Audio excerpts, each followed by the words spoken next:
Hello friends, welcome to Vijayari Works. இப்போ தான் நீங்கள் ஜர்தோசி ஸ்டிச் பண்ணி பழக போகிறீங்க அப்படின்னா அந்த 3 ஸ்டேஜஸாக நீங்கள் கன்வெர்ட் பண்ணிவிட்டு லேர்ன் பண்ண ஸ்டார்ட் பண்ணணும். ஃபஸ்ட்டு ஸ்டேஜில் வந்து பார்த்தீங்கன்னா சின்ன சின்ன பீஸாக கட் பண்ணி வச்சுட்டு லைக் சுகர் பீடு ரவுண்ட் பீட்லாம் எப்படி ஒன்று ஒன்றா எடுத்து ஸ்டிச் பண்ணுவீங்களோ அது மாதிரி ஒவ்வொரு ஜர்தோசியாக குட்டி குட்டியாக எடுத்து ஸ்டிச் பண்ணுங்கள் பிகினிங் ஸ்டேஜில். நெக்ஸ்ட் ஸ்டேஜ் வந்து பார்த்தீங்கன்னா ஒரு 1/2 இன்ச்சில் அப்படி இல்லைனா 1 சென்டிமீட்டரில் நீங்கள் வந்துட்டு ஜர்தோசியை கட் பண்ணிவிட்டு ஒரு மிடில் வந்து ஒரு கட் வர மாதிரி கண்டினியூஸாக ஸ்டிச் பண்ண பழகுங்க. அதுக்கப்புறமா தேர்ட் ஸ்டேஜ் வந்து பார்த்தீங்கன்னா உங்களுக்கு நல்லா லென்த்தாக 1 இன்ச்சுக்கு மேலேயே எடுத்துகிட்டு நீடில் ஹைட்டுக்கு எடுத்துகிட்டு ஒரு 2-3 கட் கொடுத்து ஸ்டிச் பண்ணுற மாதிரி லேர்ன் பண்ணிக்கலாம். ஸோ ஃபஸ்ட்டு ஸ்டேஜில் வந்து நீங்கள் ஒரு சிங்கிள் பீஸ் எடுத்துகிட்டு ஒரே கட்டில் ஸ்டிச் பண்ணுவீங்க. செகண்ட் ஸ்டேஜில் வந்துட்டு இப்போ டபுள் கட் கொடுக்க போகிறோம்.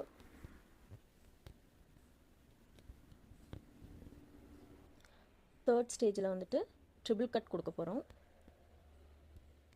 இதுக்கு வந்து நைலான் த்ரெட் யூஸ் பண்ணுங்கள், உங்களுக்கு நல்லாவே ஸ்மூத்தாக வரும். நார்மல்